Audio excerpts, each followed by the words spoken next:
अरिहंत सिद्ध सूर्य उपाध्याय साधु सर्व अर्थ के प्रकाशी मांगलिक उपकारी हैं।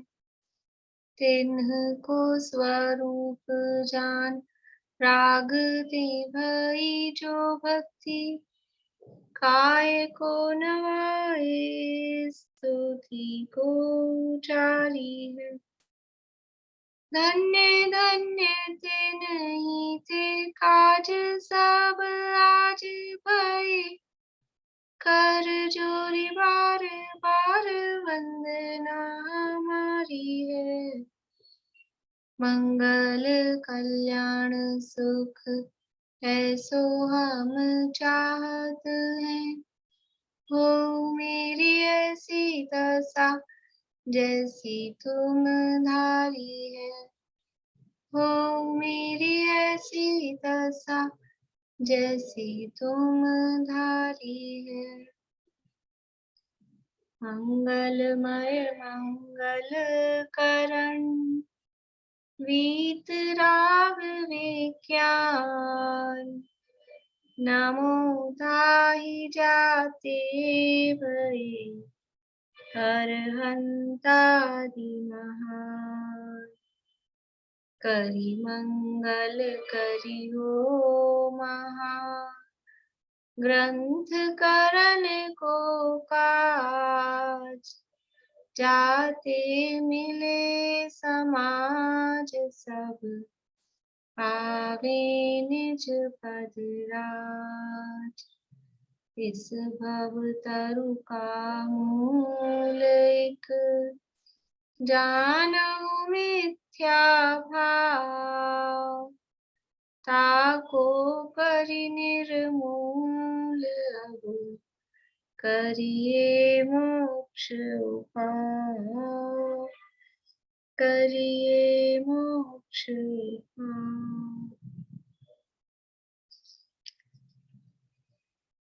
क्वेश्चन आंसर देख लें कुछ 4-5 करें। किस किस ने करे? निशा आंटी ने तो नहीं किए होंगे अभी। प्रीति और सुनीता आंटी दो ही लोग हाथ खड़ा कर रहे। चलो कर लेते हैं 2-3 तो ये तो ऐसे ही चलेगा। प्रथमोपशम सम्यक के पूर्व होने वाली 5 लब्धियों के नाम बताइए। बोलिए निशा आंटी, ये तो बोल दीजिए आप। लब्धियों के नाम तो बोल दूंगी, क्वेश्चन आंसर कल कर लीजिएगा तो मैं भी अच्छे से ज्वाइन हो जाऊंगी। अब शुरू कर दिया तो 2-3 तो कर लेते हैं। ये सरल सरल से है, ये कर लेते हैं। विशुद्धि लब्धि, क्षयोपशम लब्धि, देशना लब्धि, करण लब्धि, प्रायोग्य लब्धि, करण लब्धि। अभी भी क्रम गड़बड़। क्षयोपशम लब्धि, विशुद्धि लब्धि, देशना लब्धि, प्रायोग्य लब्धि, करण लब्धि। हाँ बढ़िया। क्षयोपशम लब्धि किसे कहते हैं? बोलो प्रीति।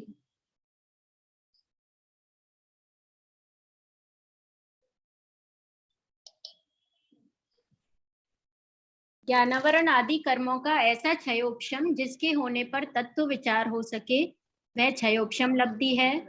या ज्ञानावरण आदि समस्त अप्रशस्त कर्मों की शक्ति अर्थात अनुभाग जिस काल में समय समय प्रति अनंत गुना घटता क्रम रूप उदय में आने लगे उस काल में क्षयोपशम लब्धि होती है। बहुत बढ़िया। यानी ज्ञानावरण आदि कर्मों का ऐसा क्षयोपशम, जो यहाँ पंडित जी साहब ने दी है परिभाषा, वो तो है ही कि इसके काल में तत्व विचार हो सके। और दूसरा कि ज्ञानावरण आदि कर्मों का क्षयोपशम जब अनंत गुना घटता घटता उदय में आ रहा है उस काल में वो क्षयोपशम लब्धि कही जाती है। बोलिए भारती आंटी।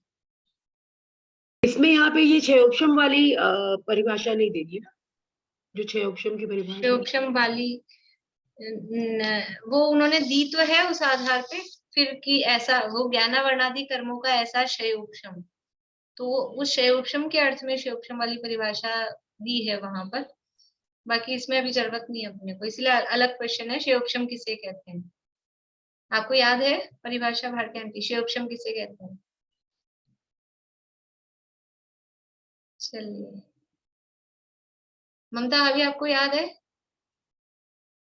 क्षय उपशम की परिभाषा नहीं, आपकी सारी लाइट का चिल्का आ रहा है, आपका चेहरा दिख तो नहीं रहा है, लाइट का बहुत चिल्का आ रहा है, थोड़ा डायरेक्शन चेंज करो आपका। बोलिए सुनीता आंटी।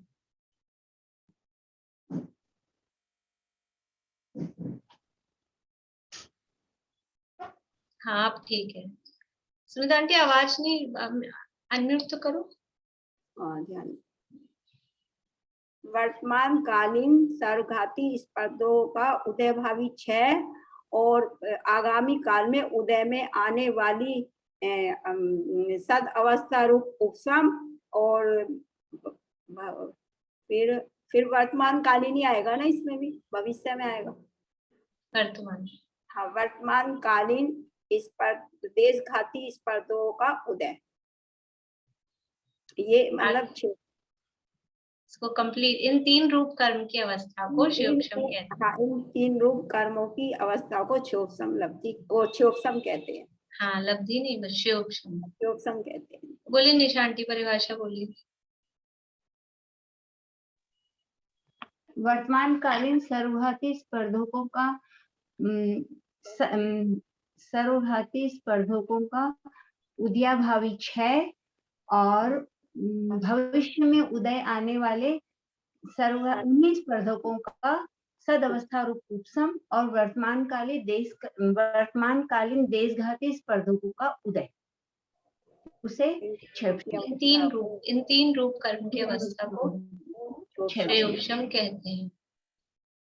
ठीक है, और कोई बोल सकते हैं आप सुन के?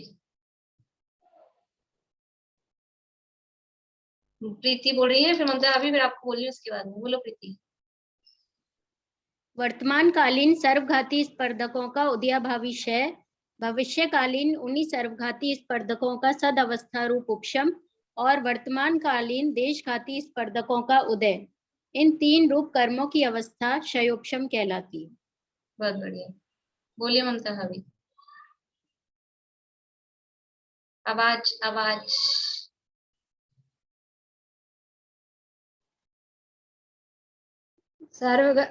सर्वघाती स्पर्धक वर्तमानकालीन सर्वघाती स्पर्धकों के निषेकों का उदयाभावी क्षय और आगे आने वाले उन्हीं की कर्मों का उपशम और वर्तमान में देशघाती स्पर्धकों का उदय, इन तीन रूप कर्मों की अवस्था को क्षय उपशम। बोलिए बेला भाभी। वर्तमानकालीन सर्वघाती स्पर्धकों का उदयाभावी क्षय और उन्हीं कर्मों का भविष्यकालीन सर्वघाती स्पर्धकों का उपशम और वर्तमानकालीन देशघाती स्पर्धकों का उदय, इन तीन रूप अवस्थाओं को के कर्म को उपशम क्षयोपशम कहते हैं। ठीक है, बोलो पार्वती। वर्तमानकालीन सर्वघातीय स्पर्धकों का उदयाभावी क्षय, भविष्य में उदय आने योग्य सर्वघातीय स्पर्धकों का सदअवस्था रूप उपशम और वर्तमान में उदय आने वाले देशघातीय कर्मों का उदय, इन तीन रूप कर्म अवस्था को क्षयोपशम कहते हैं। हाँ बढ़िया।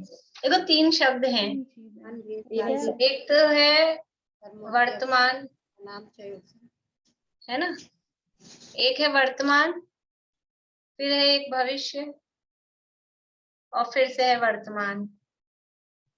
तीन लाइनों में ये है। पहले शब्द क्या है? वर्तमान, वर्तमानकालीन, भविष्यकालीन, फिर वर्तमानकालीन। अभी जो वर्तमानकालीन है कौन से हैं?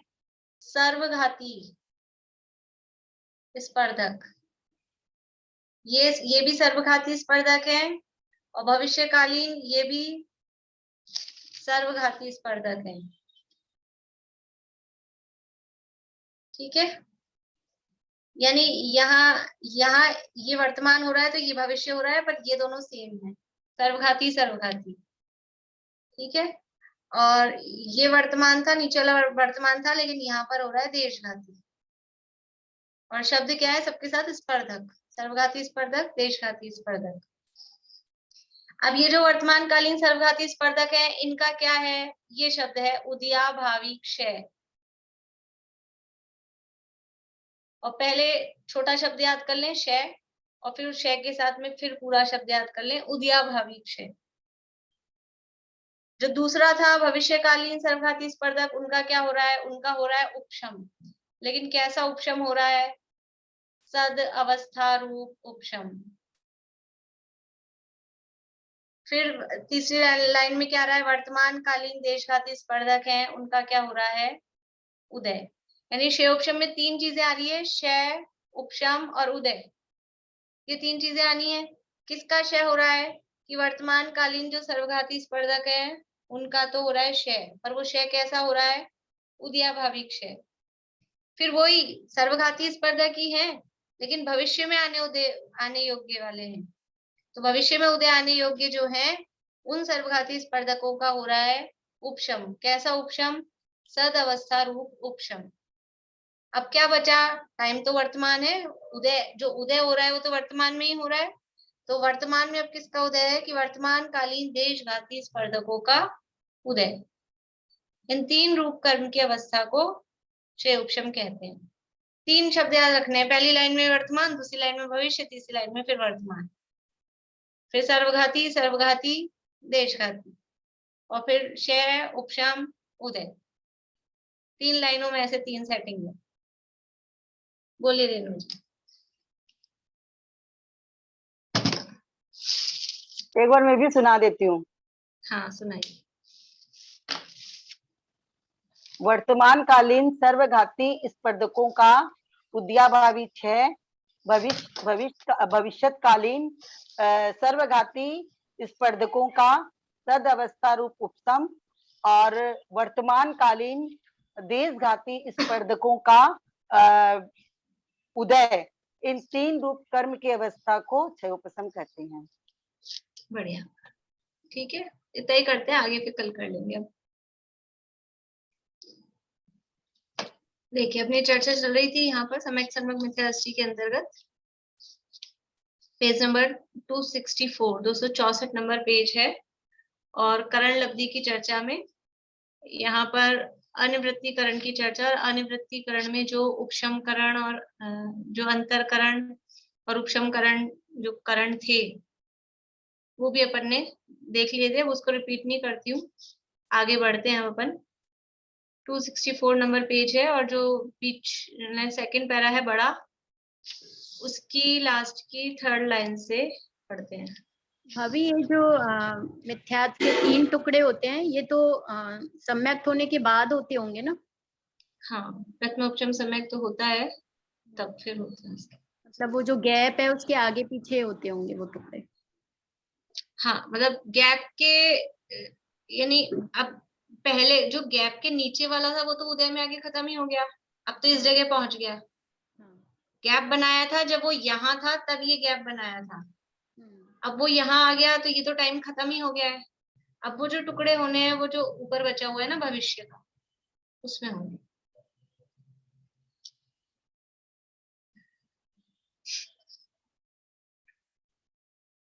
यहाँ नीचे से तीसरी लाइन से पढ़ते हैं, अनादि मिथ्या दृष्टि।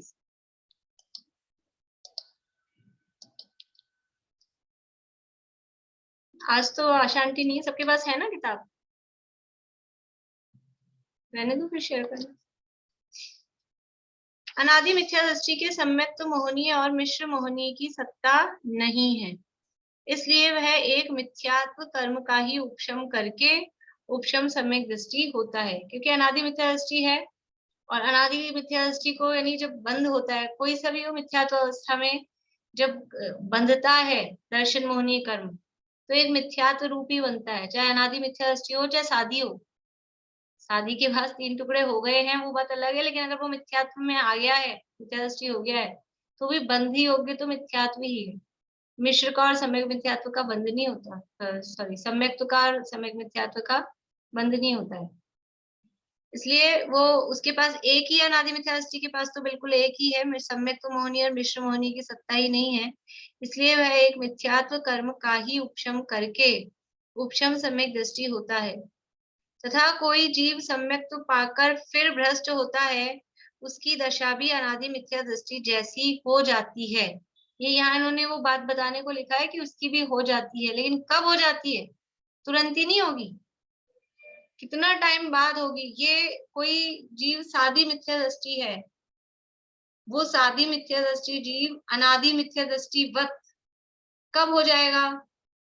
1 साल बाद, 1 महीने बाद, 2-4 साल बाद, 10-20 साल बाद, 100-200 साल बाद, 1000-2000 साल बाद, कि असंख्यात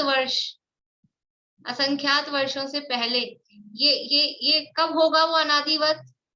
सादी मिथ्या दृष्टि अनादि मिथ्या दृष्टि के समान कब होगा कि ये जो 3 टुकड़े हुए उसके, ये 3 टुकड़े होने के बाद में वो मिथ्या दृष्टि हो गया, और इतने लंबे समय तक वो मिथ्या दृष्टि बना रहा, दोबारा उसने पुरुषार्थ ही नहीं किया कि वो तीनों पड़े पड़े जुड़ गए। उसको बोलते हैं उद्वेलना। यानी कब होता है? जैसे ही कोई जीव सम्यक्त्व से मिथ्यात्व में आया, तो उसकी ये सम्यक प्रकृति और मिश्र प्रकृति की उद्वेलना चालू हो जाती है। उद्वेलना मतलब वो जुड़ना चालू हो जाते हैं, लेकिन बहुत स्लो स्पीड होती है, बहुत स्लो स्पीड होती है, लेकिन वो काम चालू हो जाता है। और अगर वो जीव एक इंद्रियों में चला गया, तो एक इंद्रियों में से निकलना वापस बहुत मुश्किल पड़ता है, बहुत मुश्किल होता है। तो एक इंद्रियों में कितना सा टाइम गुजर जाएगा मैक्सिमम? बोलो पारुल, एक इंद्रिय अवस्था में पढ़ के आए ना पीछे, नहीं ध्यान, याद नहीं है? असंख्यात काल परावर्तन, असंख्यात पुद्गल, उद्गल परावर्तन। असंख्यात पुद्गल परावर्तन, हाँ। एक इंद्रियों में रहने का उत्कृष्ट काल, एक इंद्रिय इतर निगोद। बोली भारती आंटी, इतर निगोद का कितना है उत्कृष्ट काल? ये मैं बोल रही हूँ कि जब वो पहली बार सम्यक्त्व लेगा, उसके चाहे उसका फिर छूट जाए, फिर वो ये सादी मिथ्या दृष्टि हो जाए, लेकिन उसका अर्धपुद्गल परावर्तन में तो पक्का फिर से होएगा ना। सही बात है, सही पकड़ा अपन ने। वो काल तो एक इंद्रियों का गिन लिया है, लेकिन वो अर्धपुद्गल परावर्तन से पहले वापस आएगा। और वो अर्धपुद्गल परावर्तन काल कितना है? असंख्यात वर्ष है कि अनंत वर्ष है? असंख्यात। अर्धपुद्गल परावर्तन में अनंत काल है, वर्ष नहीं, वर्ष शब्द भी ठीक नहीं है। अर्धपुद्गल परावर्तन में अनंत काल है, और यहाँ असंख्यात वर्ष चाहिए उसकी उद्वेलना में, तो हो जाती है उद्वेलना। उद्वेलना मतलब जुड़ जाते हैं, जुड़ जाते हैं। एक बार सम्यक दर्शन होने के बाद में असंख्यात पुद्गल परावर्तन तो नहीं करेगा एक इंद्रियों में, वो बात सही है बिल्कुल, क्योंकि अर्धपुद्गल परावर्तन के अंदर अंदर तो उसका मोक्ष जाना निश्चित है ही, लेकिन वो जुड़ जाती है। तो जब वो जुड़ती है तब उसकी दशा अनादिवत होती है, नहीं तो इतना पल्ले का असंख्यात भाग मतलब असंख्यात वर्ष तक तो वो टुकड़े ही रहते हैं। बहुत स्लो स्पीड में वो जुड़ने का जो काम होता है बहुत स्लो स्पीड में होता है, लेकिन वो इतनी स्लो स्पीड में जुड़ रहा है, फिर भी कोई आदमी नीचे थे और मिथ्या दृष्टि ही बना रहे, तो वो जुड़ के एक हो जाती हैं, और फिर वो अनादि मिथ्या दृष्टि हो जाता है, तो उसको फिर से प्रथमोपशम करना पड़ता है, क्योंकि सम्यक तो होगा ही, दोबारा मोक्ष जाना है तो फिर से प्रथमोपशम करना पड़ेगा। और उसके लिए ये जो सारा काम, इतनी मेहनत जो की थी, वो सारी मेहनत शुरू से करनी पड़ती है, पूरा शुरू से, जीरो से शुरू करना पड़ता है, ये बात।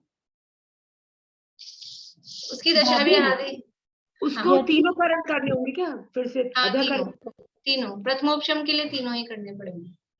यदि वो मतलब उसका जुड़े नहीं, 3 ही टुकड़े रहे पर मिथ्यात्व में आ गया, तो द्वितीय उपशम होगा। द्वितीयोपशम नहीं होगा, श्रेयोपशम होगा। द्वितीयोपशम तो कब होता है? द्वितीयोपशम तो श्रेणी के समय होता है। अच्छा, श्रेयोपशम नहीं तो पूर्व द्वितीयोपशम होता है, पहले श्रेयोपशम होना पड़ेगा द्वितीयोपशम के लिए, तो मतलब प्रथमोपशम से द्वितीयोपशम नहीं होगा। मतलब जैसे पहले उसको प्रथमोपशम हो गया पर उसका छूट गया, तो फिर उसने सम्यक ले लिया, पर वो कौन सा लिया? कौन सा सम्यक? शादी में ही, वही मैं पूछना चाह रही हूँ, कौन सा सम्यक होगा? श्रेयोपशम। अगर वो सादी मिथ्या दृष्टि है, 3 टुकड़े उसके पास में है, तो श्रेयोपशम सम्यक। मतलब उपशम तो एक बार छूटेगा ही छूटेगा, यदि वापस आपका सम्यक का उदय आ गया तो श्रेयोपशम सम्यक हो जाएगा उसी समय। और फिर से उपशम के बाद वो पुरुषार्थ करेगा, तब उसका वो उपशम नहीं, तीसरा वाला सम्यक होगा, शायिक। शायिक सम्यक, और शायिक सम्यक वाला ही मोक्ष जाता है। हाँ,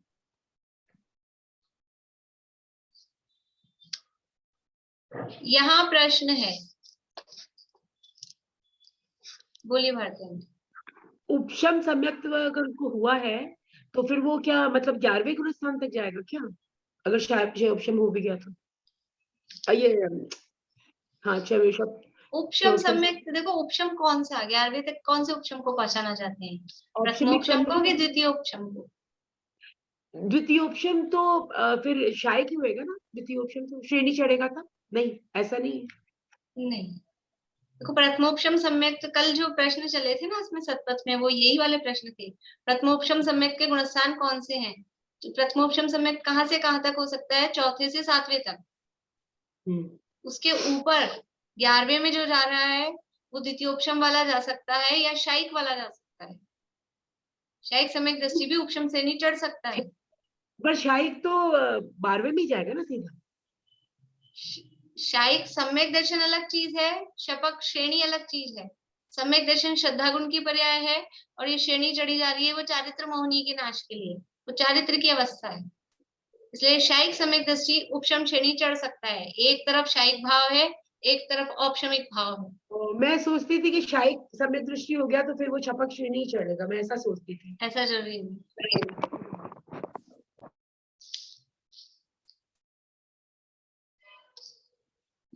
बड़ी इंटरेस्टिंग चीजें हैं, किधर से किधर किसको लगाओ। ये घूंघट सार में आगे 7वां अधिकार है, उसमें ऐसे भावों के भंग बनाए, किसके साथ किसका कॉम्बिनेशन हो सकता है।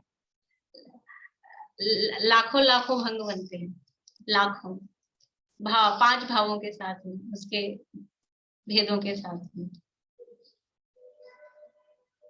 यहाँ प्रश्न है पेज नंबर 264।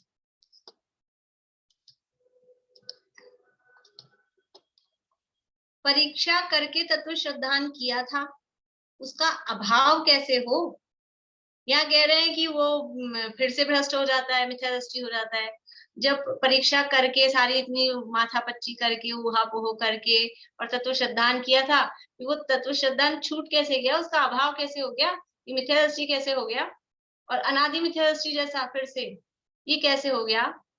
समाधान, जैसे किसी पुरुष को शिक्षा दी, उसकी परीक्षा द्वारा उसे ऐसे ही है ऐसी प्रतीति भी आई थी, पश्चात किसी प्रकार से अन्यथा विचार हुआ, इसलिए उस शिक्षा में संदेह हुआ कि इस प्रकार है या इस प्रकार। संशय की बात चल रही थी ना दिन में, ऐसा है कि ऐसा है, ये संदेह संशय, इस प्रकार है या इस प्रकार, अथवा न जाने किस प्रकार है, ऐसा है, कैसा है, क्या मालूम कैसा है, अथवा उस शिक्षा को झूठ जानकर उससे विपरीतता हुई, तब उसे अप्रतीति हुई और उसके उस शिक्षा की प्रतीति का अभाव हो गया, अथवा पहले तो अन्यथा प्रतीति थी ही, बीच में शिक्षा के विचार से यथार्थ प्रतीति हुई थी, परंतु शिक्षा का विचार किए बहुत काल हो गया, तब उसे भूलकर जैसी पहले अन्यथा प्रतीति थी वैसी ही स्वयमेव हो गई, तब उस शिक्षा की प्रतीति का अभाव हो जाता है। देखो बहुत ज्यादा हो जाएगा, इकट्ठा पढ़ेंगे तो थोड़ा थोड़ा ही करते हैं। क्या कह रहे हैं, यानी जैसे बहुत बार होता है, जैसे दिन में ही वो कोई वो नीलम भाभी पूछ रही थी ना, नाम कर्म में किसका शेयक्षम होगा किसका नहीं होगा, ये प्रश्न उन्होंने पूछा कि नाम कर्म में कौन कौन से कर्मों का शेयक्षम होगा, कौन कौन से कर्मों का नहीं होगा। तो अब पहले शिक्षा दी थी कि नाम कर्म में शेयक्षम नहीं होता है, ये पहले शिक्षा दी थी, लेकिन फिर क्या हुआ, उस समय समझ में आ गया था ये करना योग की बातें ऐसी होती है। अभी अपन सारा निर्णय करके ये जितना भी विषय अभी अपन पढ़ रहे हैं ना, स्थिति कांडक घात, अनुभाग कांडक घात, कि ये निर्जरा, कि ये करण, ये सब, और ये मोक्षा प्रकाशक पूरा हो जाएगा, ये मोक्षा प्रकाशक क्या ये प्रकरण पूरा हो जाएगा, अनियोग पढ़ने लग जाएंगे 8वें अधिकार में, और वो तो समझ लो थोड़ा सा 9वें अधिकार में भी थोड़ा बहुत आ जाएगा कुछ, तो अपन उस समय तो थोड़ा सा कर लेंगे। और फिर अपन ने कोई ग्रंथ ऐसा चला दिया, मान लो ऐसे उदाहरण के लिए बोल रही हूँ, ऐसे मत समझना कि मैं वो चलाने वाली हूँ। रत्नचंद्र शावकाचार्य चला लिया, अब आचरणानियों की बातें चलने लग गई, तो ये बहुत दिनों तक नहीं विषय रिवाइज होगा। फिर क्या होगा कि हमने अभी अच्छे से निर्णय करके सब पढ़ा था, अब कोई प्रश्न अपने सामने आ जाए तो ये ऐसा है कि नहीं है, खुद ही कंफ्यूज हो जाते हैं कि क्या है। वही मतलब अपने को ये भी निर्णय तो किया था, लेकिन अब क्या निर्णय है, और ये तक भूल जाते हैं कि ये चीज हमने पढ़ी थी, ये तक भी भूल जाते हैं।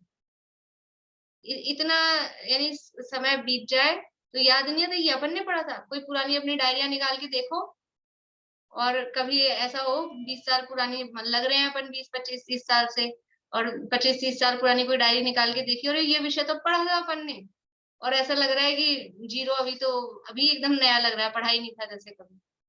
तो ऐसा हो जाता है। वही उदाहरण यहाँ दे रहे हैं। वो प्रश्न क्या कर रहा था कि जब आपने निर्णय कर अच्छी तरह परीक्षा करके निर्णय किया था, फिर भूल कैसे गए, छूट कैसे गया, कि छूट जाता है। यदि फेरते नहीं है, रिवाइज नहीं करते हैं वो विषय, तो छूट जाता है। वो प्रतीति भी अप्रतीति हो जाती है, चला जाता है निर्णय। तो जैसे किसी पुरुष को शिक्षा दी थी, उसकी परीक्षा द्वारा उसे ऐसे ही है, ऐसी प्रतीति भी आई थी, विश्वास हुआ था हाँ ऐसा ही है। पश्चात किसी प्रकार से अन्यथा विचार हुआ, यानी इसके अलग अलग टाइप्स दे रहे हैं। पहला पॉइंट क्या दे रहे हैं, किसी प्रकार से अन्यथा विचार हुआ, इसलिए उस शिक्षा में संदेह हुआ कि इस प्रकार है या इस प्रकार। जैसे कोई भी प्रकरण इसी तरह के करना नहीं हो कि जैसे वो अपना सासाधन गुणस्थान के संबंध में चला कि वो जो सासाधन गुणस्थान है वो तो उपशम सम्यक का ही काल है, तो वो उपशम सम्यक है कि नहीं है। अब अपन ने इस बार निर्णय कर लिया कि वो उपशम सम्यक तो नहीं है, वो सासाधन गुणस्थान सेपरेट है, अलग है, उसका काल उसी के टाइम में से निकला है। उपशम सम्यक तो ने अपना काम, अपनी मशाल सासाधन को सौंप दी, वो गया, अभी सासाधन चालू हो गया, उपशम का कुछ काम नहीं है, ये निर्णय हो गया। अब फिर ऐसा हो साल 2 साल 4 साल बाद फिर विचार अपना कंफ्यूजन में आ जाए, अपन ने ये जो उहा पोह की थी ना, तो अपने को ये ध्यान नहीं रहेगा कि इसमें निर्णय क्या हुआ था, और अपन भूल गए, और फिर से वो पुराना ही याद रहे कि नहीं सासाधन तो उपशम सम्यक का ही काल है, वो तो उपशम सम्यक ही है। ऐसा हो जाता है, हो सकता है। तो ये किसी प्रकार से अन्यथा विचार हुआ, पश्चात किसी प्रकार से अन्यथा विचार हुआ, इसलिए उस शिक्षा में संदेह हुआ कि इस प्रकार है या इस प्रकार, अथवा न जाने किस प्रकार है, ये दूसरा हुआ। अथवा उस शिक्षा को झूठ जानकर उससे विपरीतता हुई, तब उसे अप्रतीति हुई। फिर ये ध्यान ऐसा लगे कि नहीं ये तो गलत है, वो तो उपशम का ही काल है, वो तो उपशम ही है, वो जो निर्णय किया था उसको झूठ समझ ले। अथवा उस शिक्षा को झूठ जानकर उससे विपरीतता हुई, तब उसे अप्रतीति हुई, और उसके उस शिक्षा की प्रतीति का अभाव हो गया। अथवा पहले तो अन्यथा प्रतीति थी ही, बीच में शिक्षा के विचार से यथार्थ प्रतीति हुई थी, परंतु शिक्षा का विचार किए बहुत काल हो गया, तब उसे भूलकर जैसी पहले अन्यथा प्रतीति थी वैसी ही स्वयं हो गई।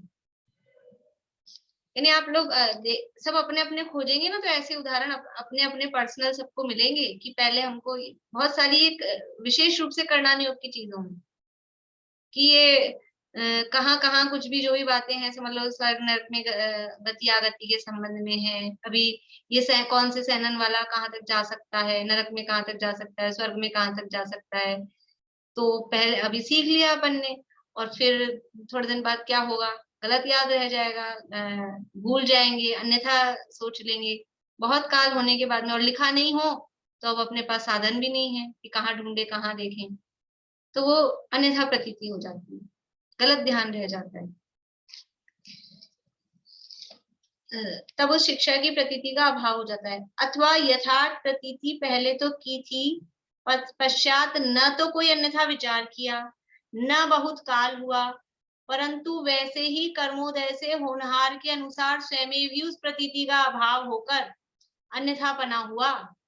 यानी या तो खुद उल्टा पुल्टा कुछ सोचने लग जाए तो उससे गलत हो जाए, या बहुत टाइम बीत जाए तो उससे अन्यथा प्रतीति हो जाए, या फिर दोनों काम नहीं हुए लेकिन अपने आप ही ऐसा समझ लो कर्म का ज्ञानावरण का इस तरह का उदय आया कि अपने आप ही उस गलत विचार हो गया, वो प्रतीति अप्रतीति में बदल गई। यहाँ तो अभी जो कर्मोदय में ज्ञानावरण का कहा है ना, ये उदाहरण में कह रही हूँ मैं। सम्यक के संबंध में ज्ञानावरण के उदय से मिथ्यात्व नहीं होगा, ये तो अभी उदाहरण में भूलने के संदर्भ में अपन ले रहे हैं ना, इसलिए ज्ञानावरण कहा है। वैसे ही कर्मोदय से होनहार के अनुसार स्वयं भी उस प्रतीति का अभाव होकर अन्यथा बना हुआ, ऐसे अनेक प्रकार से उस शिक्षा की यथार्थ प्रतीति का अभाव होता है। अनेक प्रकार हैं, यानी एक ही टाइप नहीं है कि वो भूल गया है, निर्णय तो किया था और वो भूल गया, तो कोई एक ही टाइप हो। बहुत सारे टाइप्स हो सकते हैं, कुछ भी हो करके कुछ भी हो जाए, वो भूल जाता है, अप्रतीति हो जाती है। कभी ऐसा हो जाए, मतलब इसमें तो नहीं लिखा है ऐसा, लेकिन अपन लिख रहे हैं, लिखने में ही गलत लिख जाए। अभी समझा तो सही है, लेकिन लिख लिया गलत, नहीं शब्द लिखना था वो नहीं छूट गया, कि नहीं नहीं लिखना था नहीं लिख दिया, मान लो कोई भी वाक्य में। अब आप बाद में पढ़ोगे तो अब ये अन्यथा प्रतीति होगी कि नहीं होगी उसकी, कि ऐसा है, कुछ लिखने में ऊपर नीचे हो गया, इसकी जगह उसको लिख दिया, वर्तमान की जगह भविष्य लिख दिया, भविष्य की जगह वर्तमान लिख दिया, फिर क्या होगा, अन्यथा प्रतीति हो जाएगी। उसी प्रकार अब सिद्धांत में बता दें, जीव को जिनदेव का तत्वादि रूप उपदेश हुआ, उसकी परीक्षा करके उसे ऐसे ही है ऐसा श्रद्धान हुआ।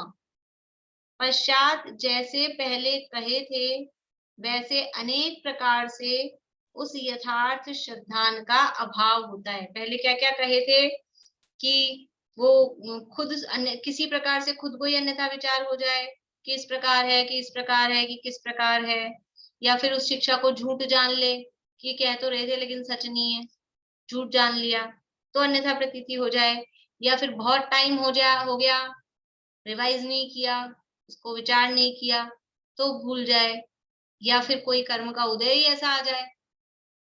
अब क्या कहें, जब सामने कोई कारण नहीं दिखता है तो अंतरंग कारण दिखता है।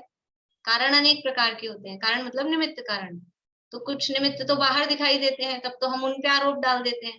अब बाहर कोई निमित्त नहीं दिखाई दे रहा है, जैसे समझ लो किसी की डेथ हो, तो एक्सीडेंट हो गया, कि कोरोना हो गया, कि कोई और दूसरी बीमारी हो गई, तो कारण दिखता है। अब अच्छे भले रात में सोए थे, सुबह उठे और खत्म, तो क्या हार्ट फेल ही बोलेंगे और क्या बोलेंगे, और कोई कारण नहीं दिख रहा है तो भी हार्ट फेल हो गया, कि हार्ट अटैक आ गया, यही एक कारण समझ में आता है। ऐसे ये बाहर में कोई कारण नहीं दिख रहा है, ना तो कि झूठ समझा है, ना कोई ऐसा भी नहीं है विचार नहीं किया, बहुत दिन हो गए हैं, या कर्म का उदय ही ऐसा आया कि वो अन्यथा प्रतीति उसको हो जाती है। पश्चात जैसे पहले कहे थे वैसे अनेक प्रकार से उस यथार्थ श्रद्धान का अभाव होता है। यह कथन स्थूल रूप से बतलाया है, तारतम्य से तो केवल ज्ञान में भासित होता है। ये तो जो हम जितना भी बता रहे हैं ना, ये तो अपनी तरफ से अपने चश्मे से कह रहे हैं, स्थूल कथन कर रहे हैं। तारतम्य मतलब एकदम बारीकी से तो केवल ज्ञान में पकड़ में आता है कि इस समय श्रद्धान है और इस समय नहीं है। कौन सा जीव किस समय अभी सम्यक दृष्टि है और किस समय उसका सम्यक दर्शन छूट गया है, ये बाहर से देखने वाले को पकड़ में नहीं आता है। ये बारीकियां ये केवल ज्ञान में, प्रत्येक समय की एक एक पर्याय, एक एक भाव पकड़ में आते हैं हर द्रव्य की।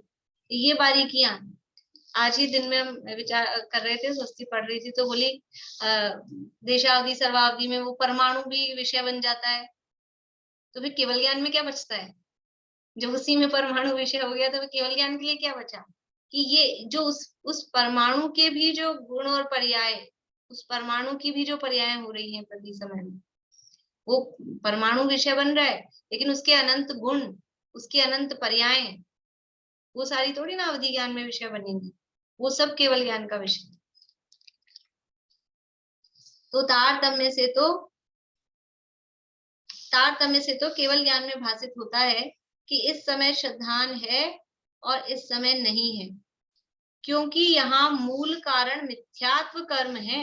ये कारण क्या है, मूल मिथ्यात्व का उदय है तो अश्रद्धान है, और मिथ्यात्व के उदय का अभाव है, उसका उदय नहीं है तो श्रद्धान है। असली कारण तो मिथ्यात्व कर्म, मूल कारण मतलब उपादान नहीं, कारण मतलब निमित्त, और मूल निमित्त, असली निमित्त भी ये है। ये बाहर के निमित्त तो वो कहने के हैं, असली निमित्त कर्म का उदय। जिसने रिवाइज नहीं किया था और उसको अन्यथा प्रतीति हो गई, या वैसे ही कुछ और विचार करने से हो गई, उसके भी अंदर में मिथ्यात्व का उदय आया है, तब उसको अन्यथा प्रतीति हुई है। ऐसा नहीं कि मिथ्यात्व का उदय उसके नहीं आया, मिथ्यात्व का उदय तो है ही सब में। इसलिए मूल कारण तो मिथ्यात्व कर्म है, उसका उदय हो तब तो अन्य विचार आदि कारण मिले या न मिले।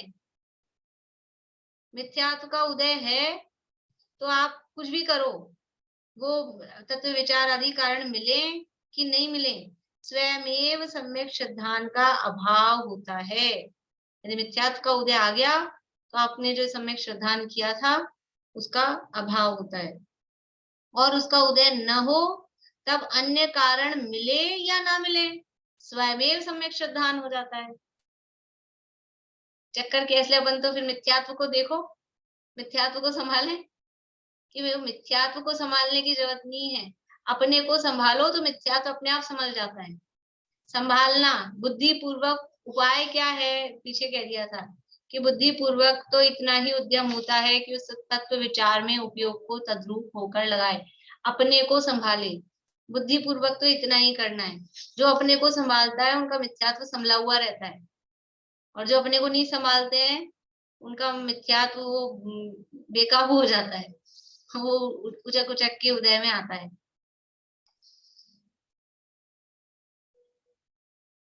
उसका उदय हो तब तो अन्य विचार आदि कारण मिले या न मिले, स्वयमेव सम्यक श्रद्धान का अभाव होता है, और उसका उदय न हो तब अन्य कारण मिले या न मिले, स्वयमेव सम्यक श्रद्धान हो जाता है। सो ऐसी अंतरंग समय समय संबंधी सूक्ष्म दशा का जानना छद्मस्त को नहीं होता। ऐसी जो सूक्ष्म एक एक समय में बदल जाता है, एक एक समय में, तो ऐसी सूक्ष्म दशा का ज्ञान छद्मस्त को नहीं होता। छद्मस्त मतलब पारुल, छद्मस्त मतलब मति ज्ञान शुद्ध ज्ञान के धारक।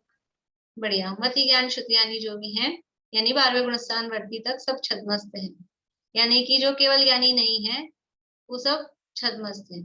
ऐसे सूक्ष्म दशा का जानना छद्मस्त को नहीं होता, इसलिए इसे अपनी मिथ्या सम्यक श्रद्धान रूप अवस्था के तारतम्य का निश्चय नहीं हो सकता, केवल ज्ञान में भासित होता है।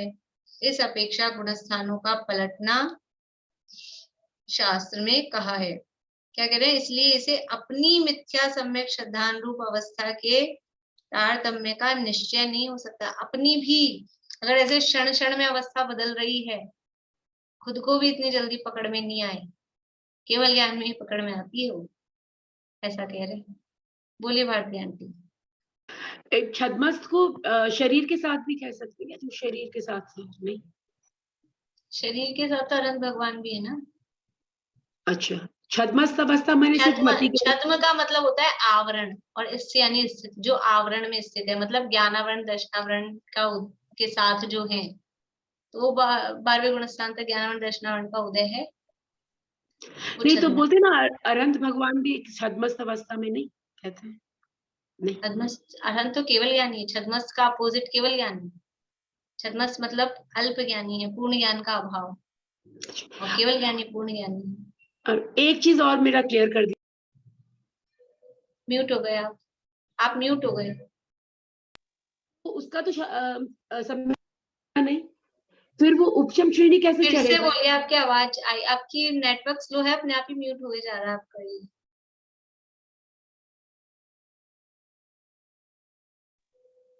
मैं कह रही थी जैसे सम्यक दृष्टि हो गया ना, जिसको छायिक सम्यक दर्शन हो गया, उसका तो सम्यक दर्शन नहीं छूट सकता था, फिर वो उपशम श्रेणी कैसे चढ़ेगा? क्योंकि उपशम श्रेणी अभी अभी आपको बताया ना, शायिक सम्यक दर्शन हुआ है, ये श्रद्धा की निर्मलता हुई है, कि श्रद्धा में दर्शन मोह का क्षय हुआ है। श्रेणी चढ़ी जाती है चारित्र मोह की, उपशम या क्षय के लिए। तो यद्यपि श्रद्धा पूरी शायिक है,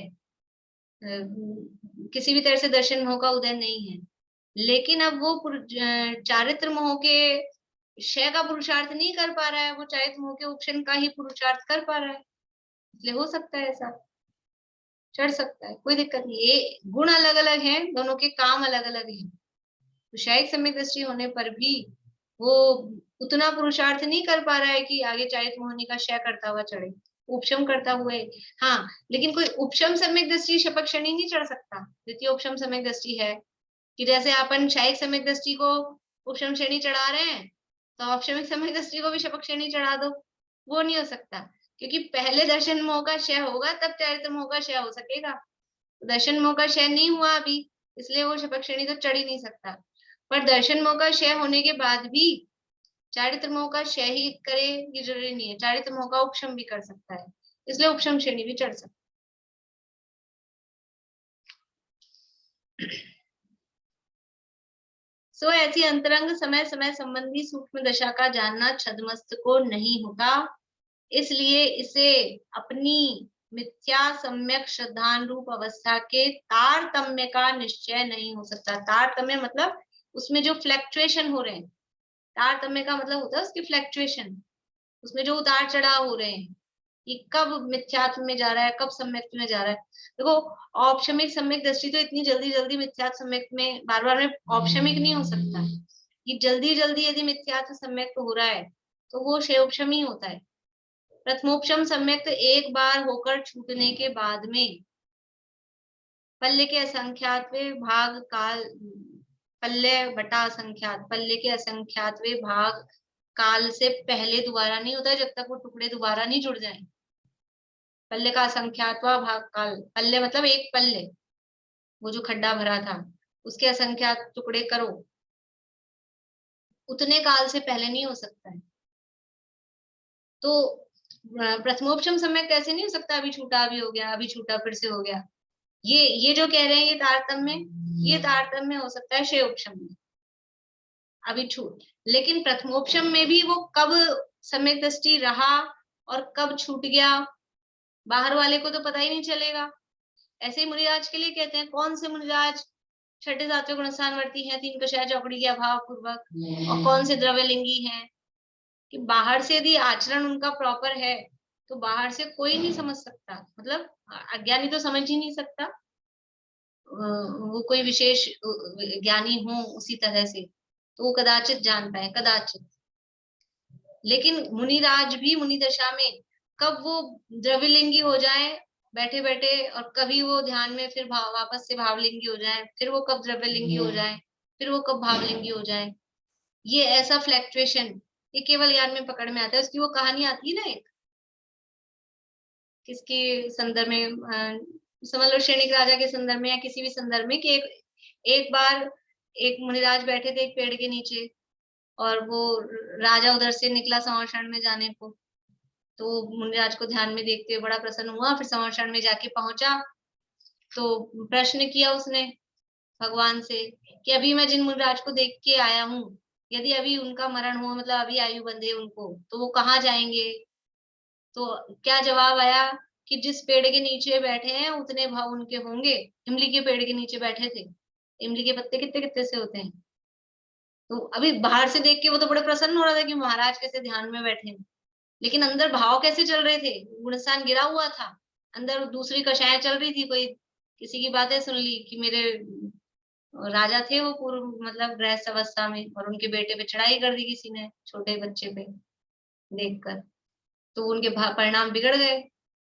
फिर थोड़ी देर बाद उसने पूछा फिर से 10 मिनट बाद कि भगवान अब जाएं तो कहाँ जाएं, कि अब जाएं तो स्वर्ग में जाएंगे। ये क्या हुआ कि उन्होंने वापस अपने परिणाम संभाल लिए, फिर से विशुद्धि बढ़ा ली, गुणस्थान बढ़ गया। और फिर थोड़ी देर बाद कुछ देव उठ के जाने लगे संवर्षण से, कि देव उठ के कहाँ जा रहे हैं, कि वो जिनकी तुम बात कर रहे थे ना उनको केवल ज्ञान हो गया। तो ये ऐसा फ्लैक्चुएशन, ये बाहर से देखने वाले को क्या दिखेगा, बाहर से देखने वाले को नहीं दिखता है, अंदर में खुद को भी तुरंत से ये नहीं पकड़ में आता है मेरा गुणस्थान गिर गया, खुद को भी ये नहीं पकड़ में आता है इतनी बारीकी से, उसमें भी लंबा टाइम गुजर जाए कुछ, तब एकदम से खुद को नहीं पकड़ में आता है। तो ये कह रहे हैं कि ये इतनी ऐसे अंतरंग समय समय संबंधी सूक्ष्म दशा का जानना छदमस्त को नहीं होता। इसलिए इसे अपनी मिथ्या सम्यक श्रद्धान रूप अवस्था के तारतम्य का निश्चय नहीं हो सकता। अपने को ऐसा लगता था अभी तक कि खुद का तो पता है, लगता ही होगा ना खुद मिथ्या दृष्टि की सम्यक दृष्टि, लेकिन इतनी जल्दी ये जो अभी एकदम से अभी हम सम्यक दृष्टि थे, हमको श्रद्धान मतलब ये निर्णय हो गया था कि हम सम्यक दृष्टि हो गए हैं, और फिर कब मिथ्यात्व में आ गए कि कर्म का उदय आ गया, बाहर से हमारी कोई क्रियाएं नहीं बदली, कुछ नहीं बदली, और अपने को स्थूल विचारों में वही है अभी श्रद्धान, वो निर्णय अपने को ऐसा लग रहा है कि हमारा वही निर्णय है, तो अपने को भी पकड़ में नहीं आएगा कितनी जल्दी, उसमें फिर लंबा काल व्यतीत हो जाए, फिर कदाचित खुद को पकड़ में आ जाए तो आए। केवल ज्ञान में भाषित होता है, इस अपेक्षा गुणस्थानों का पलटना शास्त्र में कहा है। ये गुणस्थान पलटते हैं, इसका मतलब क्या है कि अंदर से ये जो दशा कर्म के उदय की बदल रही है, इसलिए कषाय मतलब कर्म के उदय से गुणस्थानों को कहा जाता है कि मिथ्यात्व का उदय है तो पहला, फिर अनंतानुबंधी का उदय आया तो दूसरा, सम्यक मिथ्यात्व का उदय है तो तीसरा, सम्यक प्रकृति का उदय है, सम्यक प्रकृति के उदय से चौथा नहीं, अप्रत्याख्यान के उदय से चौथा, क्योंकि सम्यक प्रकृति का उदय तो चौथे पांचवें छठे सातवें सब में रहेगा ना। अप्रत्याख्यान के उदय से चौथा, प्रत्याख्यानावरण के उदय से पांचवा, संचलन के उदय से फिर तीव्र उदय, फिर मंद उदय, मंदतर उदय, मंदतम उदय, ऐसे कर्म के उदय से गुणस्थानों को बताया जाता है। इस प्रकार से ये यहाँ हुआ, फिर आगे का पैराग्राफ कल ही शुरू करेंगे बाद में। बोलिए रेणु। मैं उस समय थोड़ा सा ध्यान से सुन नहीं पाई, ये जो लाइन है ना यहाँ पे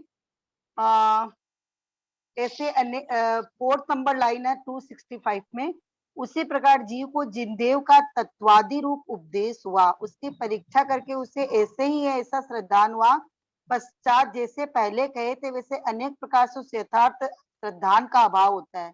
ये क्या, इसका मतलब नहीं समझ पाएंगे। मतलब वही कि पहले उसको उपदेश हुआ था, देशना लब्धि वगैरह हुई थी, और उसने हाँ। परीक्षा करके निर्णय करके प्रायोगिक लब्धि करण लब्धि पूर्वक श्रद्धान हुआ, सम्यक दर्शन हुआ था।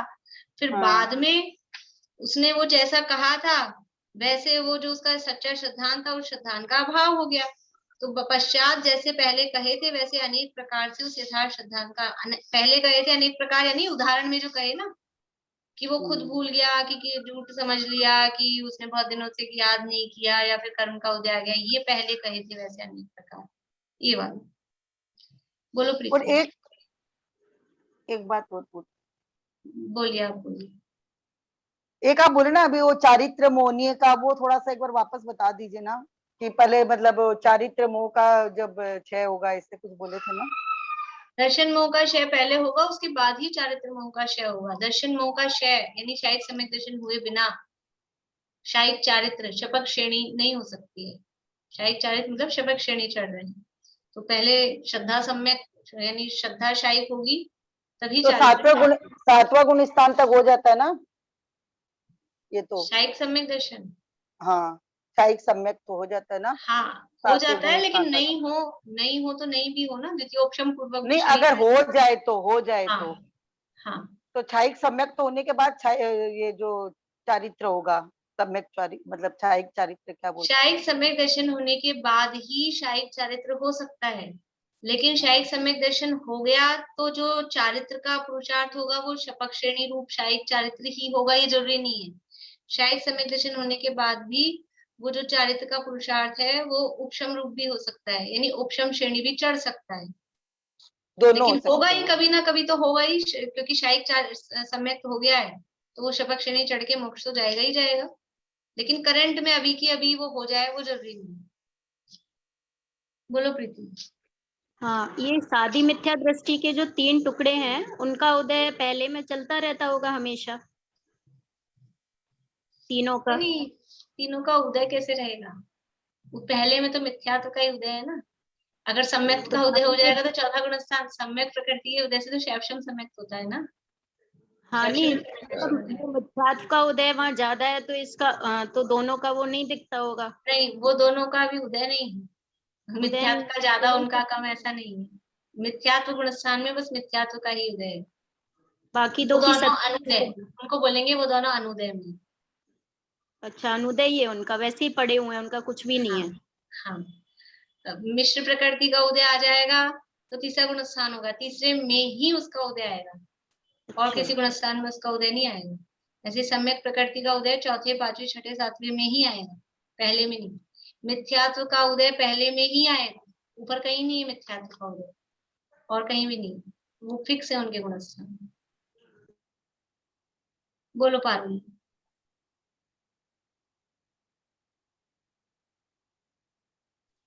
भाभी, जब अपने को सम्यक दर्शन प्राप्त होता है तो इसका मतलब ये अपना मिथ्यात्व खत्म हो गया, मतलब दर्शन जो है वो सम्यक हो गया, तो वो तो चौथे गुण स्थान में ही हो गया, तो पांचवे छठे में क्या होता है? पांचवें छठे में कषायों का, चौथे गुण स्थान वो तो में चारित्र आ गया, चारित मोहनी आ गया। हाँ, हाँ तो वो श्रद्धा तो वही शिवक्षम रूप है, अथवा शायिक रूप हो जाए, वो एक अलग बात है। पांचवें गुण स्थान में शायद सम्यक दर्शन कर ले कोई चीज, पांचवें गुण स्थान में पहुंच के वहां शायद पांच- सम्यक दर्शन कर ले। मैं हाँ, नहीं समझ पा रही ये बात, मतलब देखो आप जैसे सम्यक दर्शन हुआ, तो सम्यक दर्शन होने के बाद में अभी अपन, ऐसा कोई नियम नहीं है कि पहले से चौथे में ही आए। यदि बाहर से मुनि बना हुआ है तो पहले से सातवें में भी आ सकता है, पुरुषार्थ तीव्र करे तो। लेकिन अभी अपन नॉर्मल स्थिति मान के चल रहे हैं, पहले से चौथे में आया, प्रथमोपशम किया, उसके बाद में वहीं की वहीं उसने शिवोपशम कर लिया, है ना, शिवोपशम कर लिया।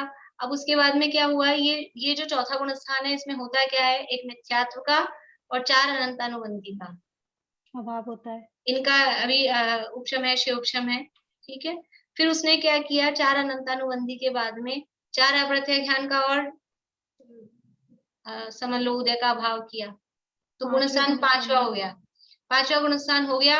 और वो कर्म भूमि का मनुष्य था, केवली शुद्ध केवली का पादमूल मिला, तो उस पांचवें गुणस्थान में वो शिवोपशम सम्यक से वही फिर करण परिणाम पूर्वक अनंतानुबंधी का क्षय और फिर दर्शन मोह का क्षय करके शायद सम्यक दर्शन प्राप्त कर सकता है।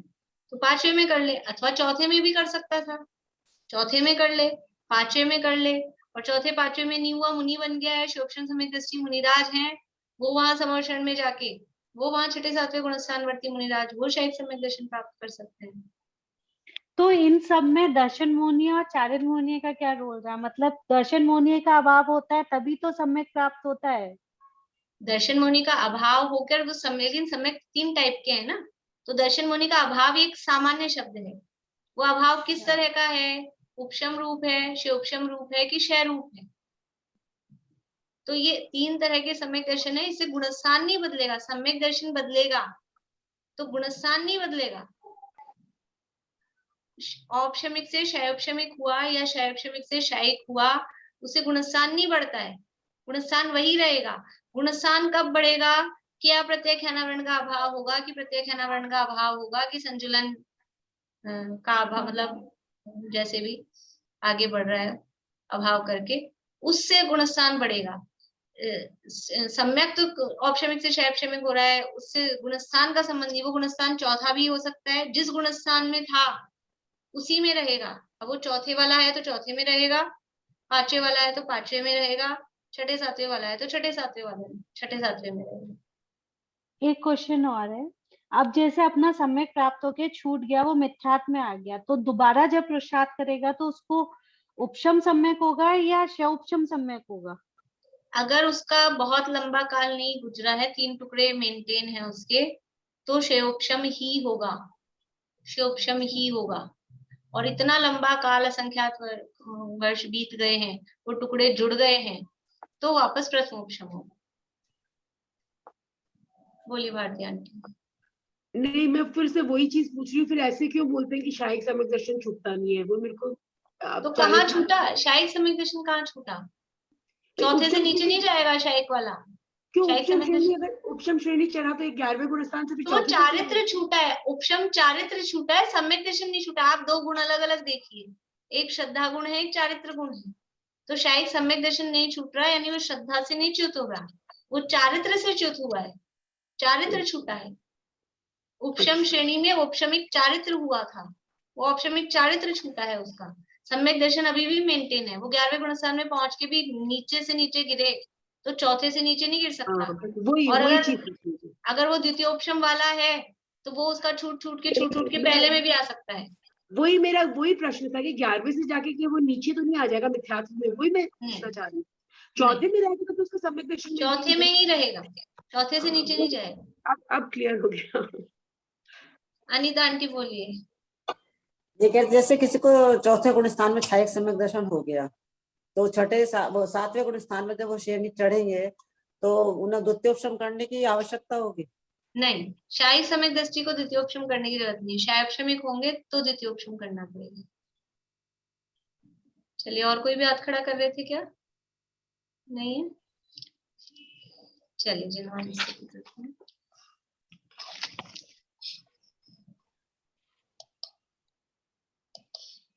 प्रीति बोलो। जोग धरे रहे जोग सो भिन्न अनंत गुणात्म केवल ज्ञानी, दासुरी द्रह सोनिक सी सरिता सम वैश्रुत सिंधु समानी, याते अनंत नयातम लक्षण सत्य स्वरूप सिद्धांत बखानी, बुद्ध लखे न लखे दूर बुद्ध सदा जग माही जगे जिन वाणी, सदा जग माही जगे जिन वाणी।